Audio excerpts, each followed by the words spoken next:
Hola, ¿cómo están? En un mundo donde el derecho internacional es pisoteado para justificar la seguridad global, o al menos eso nos quiere hacer creer Occidente. ¿Qué hacer para poder recuperarlo? Hoy vamos a hablar de esto en el mapa de Telesur. Bienvenidos.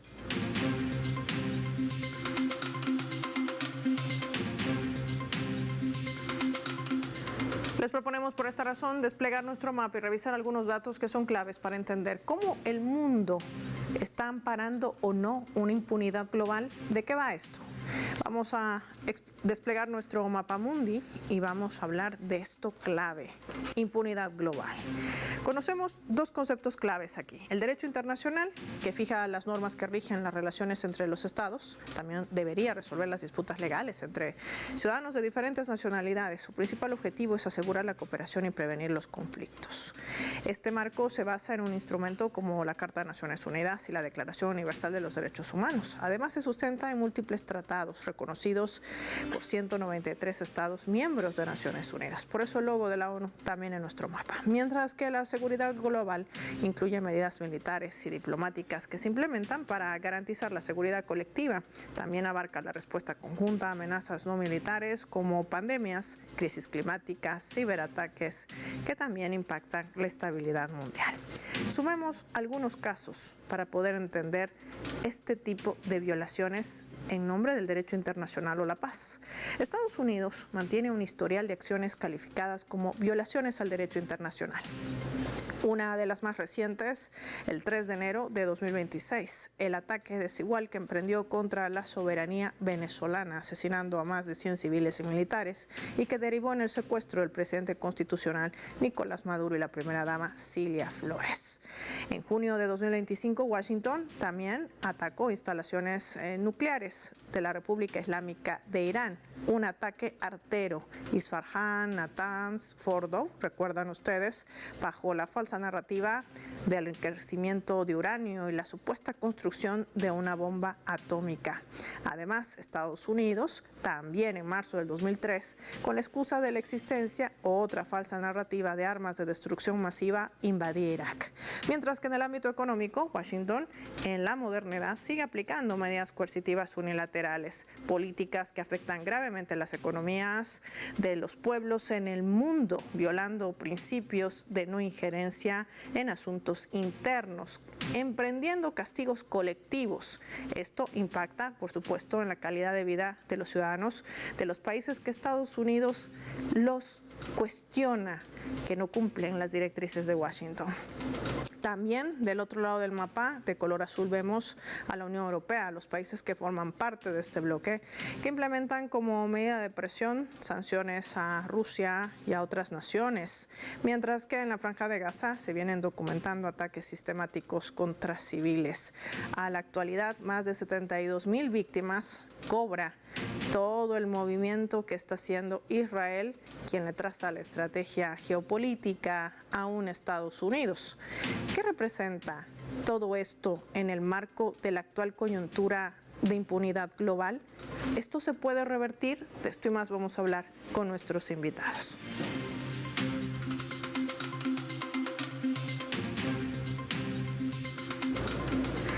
Vamos a recibirlos. Desde Suiza se conecta con el mapa de Telesur David López, analista y especialista en derechos humanos. Qué placer tenerlo con nosotros. Bienvenido.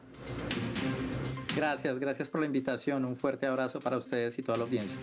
Desde España sumamos a Carlos Martínez, analista internacional, experto también en temas de geopolítica. Qué placer tenerte con nosotros, Carlos. Bienvenido al mapa de Telesur. Hola, el placer es mío. David, empecemos por esto. ¿Está muerto el derecho internacional? ¿Cuál es su estatus actual? Bueno, mira, yo creería que hay que entender de que cuando se habla del derecho internacional se habla mucho del tema de la seguridad global también, ¿no? Pues de hecho es el que impone la regla de la seguridad global. Y en este momento lo que tenemos concretamente es la ley del poder sobre el poder de la ley. Y esto hace que hayan tensiones geopolíticas como las que estamos viendo entre tres grandes países como son Estados Unidos, China y Rusia respectivamente.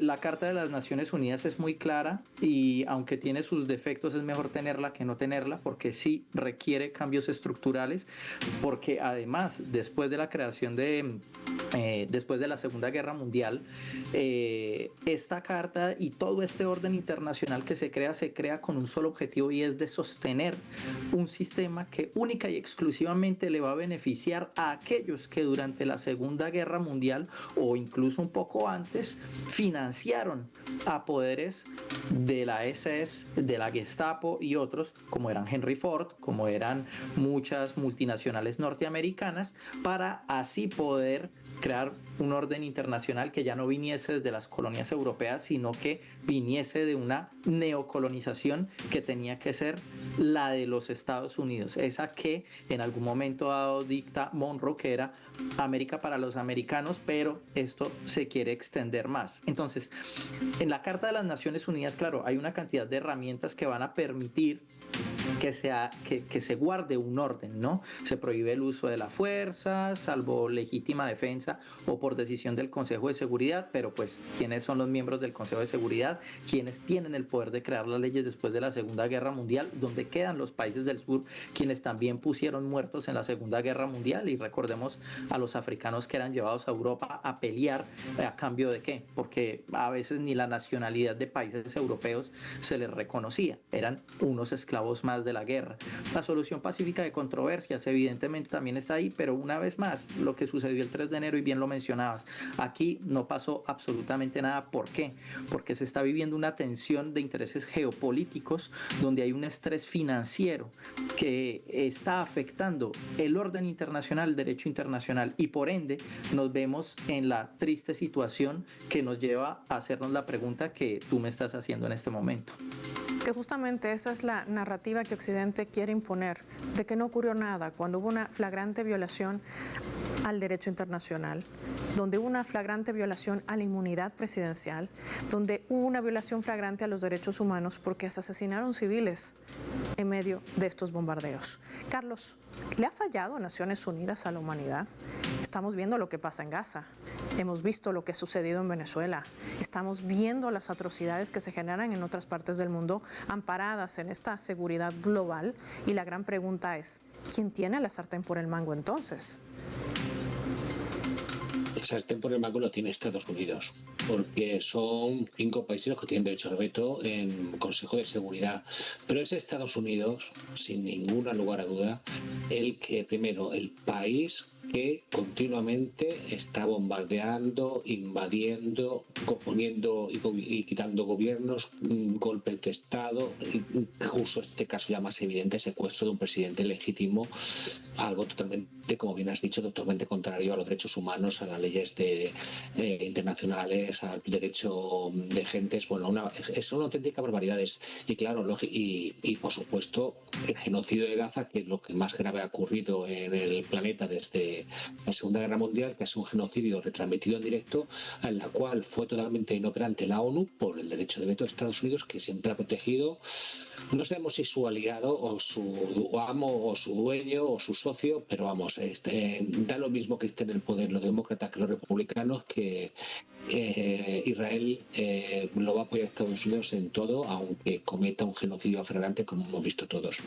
De manera que tenemos que ir hacia una ONU más democrática y que no haya ese derecho de veto tan absoluto como está configurado ahora. No puede ser que Estados Unidos haga deshaga en todo el mundo y que no se pueda aplicar el derecho internacional. Y yo quiero recordar en este caso, porque claro, aquí ven Telesur, nos ven a mí, a mi compañero, y dice, bueno, esto son gente muy de izquierda, muy, no sé, pero el primer ministro de Canadá, Mark Carney, en el foro de Davos lo reconoció, dice, el derecho internacional no ha existido nunca, pero vamos, nos trataba de ciertas reglas, cierta estabilidad, pero incluso hasta que lo ha enterrado Donald Trump, el derecho internacional sirvió básicamente para perseguir a los débiles, los perdedores de guerra, y proteger a los que vencían los conflictos. Los tribunales que se hicieron ad hoc para la guerra de Yugoslavia o la guerra de Ruanda fueron tribunales que no juzgaron, no se puede decir que fueron tribunales conforme al derecho, ¿no? Porque si conoces un conflicto podrías conocer de todos los hechos y poder perseguir a todos aquellos que cometieron genocidio, pero solo se persiguió a los que perdieron las guerras, tanto en Ruanda como en Yugoslavia. No se persiguió a los genocidas del otro bando, ni mucho menos se ha perseguido nunca a los soldados norteamericanos, que es como decir que la justicia penal internacional realmente ha sido ineficaz, inoperante y condenada al fracaso, ¿no? Estados Unidos no ha ratificado ningún tratado internacional que permita perseguir los crímenes que está cometiendo, cometerá en un futuro más próximo alrededor del mundo. Y así es muy complicado no creer que el derecho internacional existe. El derecho internacional existe para muchas cosas y funciona, ¿no? Para el tráfico marítimo, el aéreo, el derecho mercantil, hay tribunales de arbitraje, de cuestiones civiles. El derecho internacional puede funcionar, pero lo que no está funcionando es en un aspecto más importante, cuál es el de la paz y la protección de los derechos humanos. Y recordemos que la ONU y este entramado de tratados internacionales de protección de los derechos humanos se hicieron después de la Segunda Guerra Mundial para evitar que se cometieran genocidios como el que cometieron los regímenes nazis y fascistas y franquistas tras la Segunda Guerra Mundial. Pues bien, en eso se ha fracasado, con lo cual habrá que volver a reconstruir y repensar un derecho internacional basado en unas instituciones más democráticas y más sujetas a los tratados de derechos humanos de lo que están ahora mismo, porque como vemos se puede votar perfectamente y tranquilamente en el Consejo de Seguridad resoluciones que violan los derechos humanos más importantes, como es el de la vida de una población entera, en este caso la Palestina, pero también podemos hablar de Nicolás Maduro, etcétera, etcétera. Pero sí, ha fracasado y hay que volver a crear un derecho internacional que no dependa tanto de una potencia como es Estados Unidos. Recuperar el derecho internacional parece ser uno de los temas más álgidos. La gran pregunta es cómo hacerlo, David, sobre todo tomando en cuenta que ya el presidente Trump se ha autodenominado presidente vitalicio de la Junta de Paz y no todos los países pueden formar parte de su junta, ¿no? Tienen que pagar una membresía que cuesta $1.000 millones y si no lo pueden hacer como la Argentina tendrán que entregar su puerto de Ushuaia. A esto te pregunto, Netanyahu, el primer ministro que está masacrando a más de 71.000 palestinos, 30.000 y más de ellos son niños, ha tenido su membresía ayer. ¿Cómo entender esto? ¿O es que estamos frente a una nueva ONU o un nuevo derecho internacional que sirva a los intereses geopolíticos de esta dominación que tú hablabas, el poder por la fuerza? Exacto. Bueno, mira, aquí yo creo que hay que entender que la crisis no es tanto jurídica, sino política y estructural. Evidentemente, el derecho internacional y el orden internacional, tal como lo conocemos hoy, requiere de un cambio estructural que permita descolonizar el derecho internacional, que permita descolonizar los derechos humanos y que permita que estas reglas internacionales vayan mucho más allá que incluso el propio control de los Estados Unidos sobre el derecho internacional, porque detrás de todo esto hay una cantidad de corporaciones que vienen financiando organismos internacionales, que vienen instrumentalizándolos, incluso en el Consejo de Derechos Humanos de las Naciones Unidas, que comenzará ya a finales de este mes. ¿Quiénes son en este momento, por ejemplo, en que las personas que están ocupando los cargos de la Oficina del Alto Comisionado de Derechos Humanos de las Naciones Unidas, que está en este momento en una temporada donde ha venido licenciando más de 30.000 funcionarios, pero al mismo tiempo se atreve a contratar en estos mismos puestos gente que ha circulado por el Departamento de Estado de los Estados Unidos, por departamentos de seguridad del gobierno norteamericano o de gobiernos europeos, pagos a veces incluso mucho más que las personas que están licenciando, y apoyados también por otros lados privados de organismos como Open Society, George Soros, y se están aquí cooptando todo lo que son estos instrumentos internacionales para aplicar lo mismo que siempre han hecho desde que paró la Segunda Guerra Mundial, que es el doble rasero y el doble estándar del derecho internacional para proteger sus intereses occidentales y colonialistas, que en ningún momento han protegido los conflictos realmente del sur, y lo mencionaba Carlos ahorita, Ruanda, lo que ha sucedido en los Balcanes y más actualmente lo que ha podido suceder suceder en Irak, en Afganistán, en Siria, lo injusto que es que cuando ya la ONU no les funciona, porque una vez más, Estados Unidos en este momento sale de todos los mecanismos de derechos humanos de las Naciones Unidas, pero eso no quiere decir de que porque los Estados Unidos ya no son miembros, las corporaciones norteamericanas estén todavía ahí metidas. Los demócratas, los sectores burgueses del Partido Demócrata y las grandes multinacionales todavía siguen metiendo dinero allí. ¿O qué es Human Rights Watch? ¿Qué es Amnistía Internacional? ¿Quiénes los financian? ¿Quién es la NET? Todos estos dineros, digamos, sí, todas estas estructuras están cambiando de estrategia para poder reconfigurar o no reconfigurar ni siquiera, pero mantener ese orden internacional hoy en crisis, porque están viendo que hay países que están surgiendo. Entonces sí, hay que entender de que esto es un tema mucho más político, geopolítico y financiero que de derecho internacional. Si realmente vamos a querer hablar de derecho internacional, de derechos de las personas, lo primero tenemos que postular es que en seguridad global y en seguridad de las personas no se puede asegurar de que la seguridad es única y exclusivamente militar. La seguridad tiene que ser de seguridad al derecho al desarrollo, porque si no hay derecho al desarrollo, pues tampoco va a haber paz. Y eso va a hacer de que en algún momento dado, pues los conflictos continúen, las guerras sigan y siga habiendo esta tendencia a la colonización, a la neocolonización y a una estructura de paz que solamente tiene el origen, el orden, la organización y los intereses de los países occidentales y de aquellos países satélites y burguesías que se mueven en algunos países del sur, financiados efectivamente por estas corporaciones que en ningún momento permiten la igualdad entre estados, porque todavía tienen esa nostalgia y por ende tampoco aceptan de que países como Rusia, como China, como Irán, como Venezuela, como Cuba e incluso en algunas ocasiones como hasta la misma Colombia, que no es tan de izquierda, pues no puedan crecer. Y eso es supremamente importante tenerlo en consideración. Sí, yo creo que es una clave. Por eso las guerras, por eso los conflictos, todo forma parte de un gran negocio. Y qué triste, ¿verdad?, pensar que una herramienta jurídica tan importante y un organismo multilateral tan importante como Naciones Unidas se trate de politizar para fines e intereses directos de algunas potencias en el mundo, explícitamente para Estados Unidos. ¿Qué escenarios abriría todo esto? Me gustaría profundizar este análisis al regreso de la pausa con David y Carlos. Les propongo a ambos que se mantengan en línea, al igual que nuestros invitados y nuestros televidentes, no sin antes revisar nuestra escala.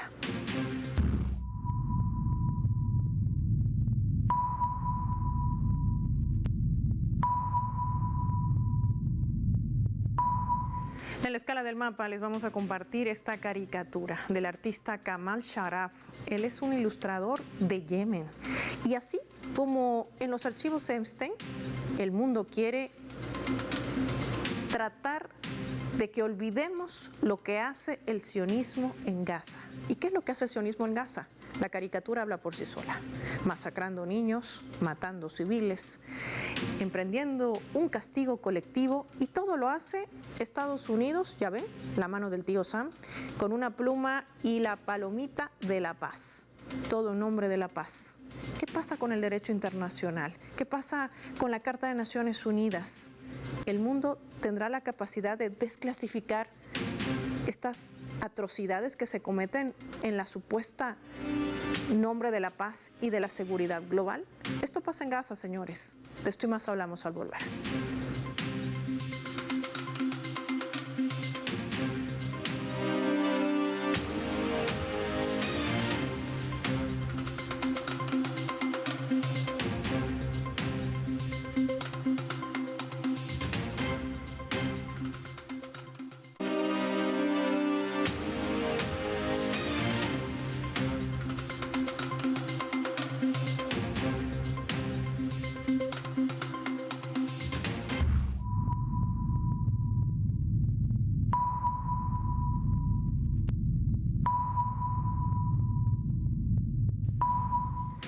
Vamos a sumar otro elemento también para el análisis. a través de la fotografía. Lo que ven allí es el Consejo de Derechos Humanos, que tiene como sede Ginebra, Suiza, de Naciones Unidas.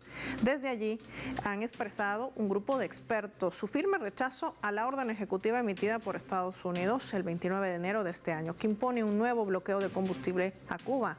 Consideran que esta medida constituye una grave violación al derecho internacional y han instado a su revocación. Además, han hecho varias llamadas a la comunidad internacional para que no reconozcan estas acciones coercitivas, destacando su impacto negativo en los derechos humanos y en la economía de la población cubana.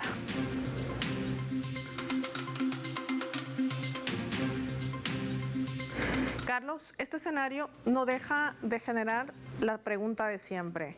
Las falsas narrativas se han trazado no solamente contra Cuba, sino contra otras naciones para justificar la implementación de medidas ilegales, reconocidas ampliamente como tales por expertos, inclusive de Naciones Unidas, y de gobiernos que han estudiado estas situaciones como una medida de presión.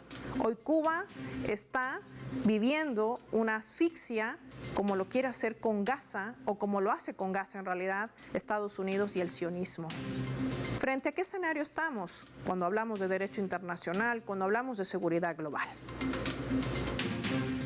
Lo curioso es que aquellos como Estados Unidos y sobre todo los países de la OTAN en general intentan asfixiar económicamente a una nación y un pueblo, utilizan términos jurídicos, utilizan términos, por ejemplo, sanciones, las sanciones que impone Estados Unidos contra Cuba o que se imponen contra Venezuela, contra Irán, contra Rusia, etcétera, etcétera. Pero no son sanciones. Las sanciones en el mundo del derecho significa que hay una norma previa y una autoridad que verifica que un sujeto, una entidad, no ha cumplido el supuesto hecho previsto en la norma y se le impone una sanción. En estas sanciones, estos bloqueos, no existe tal norma, no existe tal autoridad. Es simplemente guerra híbrida, es guerra económica, pero ponen para intentar dar una visión de legitimidad, ponen en términos jurídicos sanciones. Pues no son sanciones en ningún caso. Y hay que recordar que no son las sanciones, sino que es un acto criminal. Según un artículo que ha publicado la revista médica The Lancet, o sea, un medio nada sospechoso, en las sanciones económicas unilaterales impuestas, las sanciones mal, las represalias económicas impuestas por Estados Unidos y por la Unión Europea están asociadas al año a 560.000 muertes. Eso es mucho más que cualquiera de las guerras, que la guerra de Ucrania, incluso que la guerra de Kraja, ¿no? Que la guerra de Sudán. Son muertes, pero no solo son muertes, son falta de educación, falta de medicamentos, falta de atención, empobrecimiento en general. Y fijaros que estas barbaridades, esta barbarie que surge desde el norte global contra el sur global, le llaman sanciones, pero no son sanciones. Y yo creo que los que hablamos tenemos acceso a medios de comunicación, los propios medios de comunicación, los que sean un poco críticos, los que sean un poco, tengan un mínimo de dignidad, deberíamos de dejar de utilizar ese término sanciones para decir guerra híbrida, guerra económica o sanciones unilaterales en todo caso, pero no son sanciones. Pero fijémonos como los mayores que desprecian el derecho internacional y sobre todo los tratados de derechos humanos se acogen a un supuesto derecho que no existe para doblegar pueblos, aunque eso le cueste la vida a 500.000 de personas todos los años. Ahora, en medio de todo este escenario también se viene la gran pregunta, y para ello me gustaría, David, que revisemos nuestra leyenda.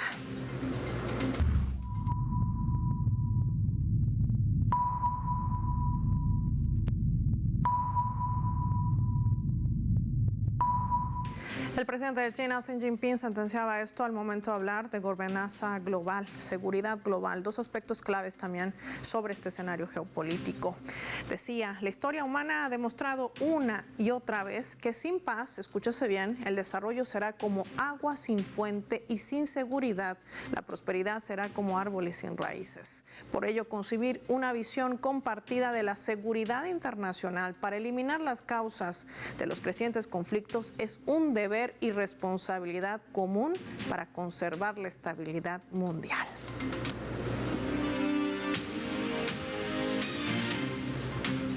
David, no puedo dejar de preguntarte si estamos en medio de una utopía con toda esta convulsión en el planeta. Bueno, una pregunta que es muy compleja cuando estamos nosotros aquí como defensores de derechos humanos, que trabajamos incluso dentro del Palacio de las Naciones Unidas, dando la pelea por, desde ese instrumento politizado, colonizado, instrumentalizado y muy bien financiado por las grandes corporaciones, es supremamente complejo, pero yo creo que todo esto tendrá al final una solución que solamente podrá venir desde abajo y desde los pueblos, ¿no?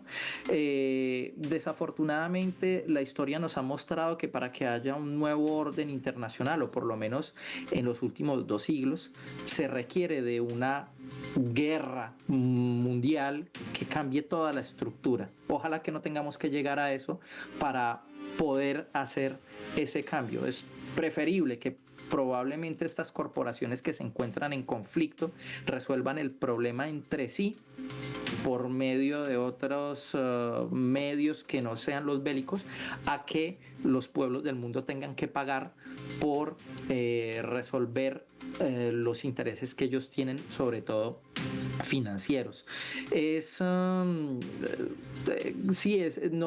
No creo que sea utópico, creo que es algo que va a tomar tiempo, creo que es algo que es largo, es un proceso que se va a tener que entender poco a poco, donde además tenemos que entender que aquí el derecho internacional se usa como bandera, pero la arquitectura de la seguridad y del orden internacional se decide por correlación de las fuerzas, por sanciones, por armas, por energías narrativas, ¿verdad? Y ahí es donde el pueblo, los pueblos del mundo van a sentir presión, y donde muy probablemente, más que despertar, van a encontrar el coraje de poder decir basta y echar a andar, como decía un grande de Latinoamérica. ¿Cuánto nos va a costar? ¿Cuándo nos va a costar? ¿Será pronto? ¿Será tarde? Creo que será más temprano que tarde, porque ya vemos como incluso en el interior de los Estados Unidos la gente se está rebotando, y Estados Unidos está conociendo crisis muy similares a los de la caída del Imperio Romano, a los de la caída del Imperio Otomano, a los de las caídas de los imperios europeos posteriores a los que acabo de mencionar. Y creo que esta no va a ser la excepción. Tendremos que estar, o tendrá que el mundo y los pueblos del mundo estar dispuestos y en el momento adecuado, con la conciencia que bien merecen, para poder establecer un nuevo orden mundial. Quizás nuestros ojos no lo vayan a ver, ¿no? Pero muy probablemente en un futuro nuestras generaciones harán sentir y vibrar lo que tú, como periodista, Carlos, en su lucha desde donde esté, y nosotros aquí desde las trincheras que nos toquen, las hagan sentir y las hagan vibrar, para que todo esto que está sucediendo ahora, para que el orden que tenemos actualmente no vuelva a repetirse más, haya efectivamente el poder de la justicia y no la justicia del poder, como acabé iniciando, o como comencé iniciando la entrevista que bien tienes el gusto de hacernos en este momento. Quiero agradecer a David López y a Carlos Martínez por habernos compartido sus valiosos análisis sobre estos escenarios tan importantes hoy, cuando hablamos de derecho internacional, cuando hablamos de seguridad global, cuando hablamos de conflictos, pero también cuando hablamos de paz y sobre todo de esperanza, que creo que es lo que queda en este momento, en una resistencia de dignidad que tienen los pueblos. Quizás eso tiene más peso que toda esta manipulación política y hasta de la verdad, que se convierte en la primera víctima de todo ataque. Gracias a ambos por su tiempo para el Mapa de Telesur. Finaliza el programa y lo hacemos revisando nuestros vectores.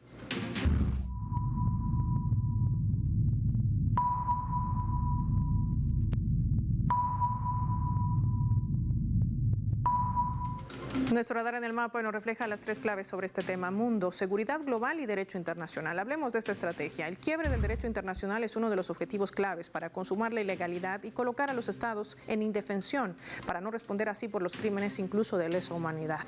Hablemos del punto 2, cumbre de paz. Ese unilateralismo está empujando al planeta a crear una supuesta cumbre de paz, esta junta de paz, para maquillar el genocidio en Gaza y servir a los intereses inmobiliarios y lavarle así la cara a Israel, mientras sigue asesinando violando a niños.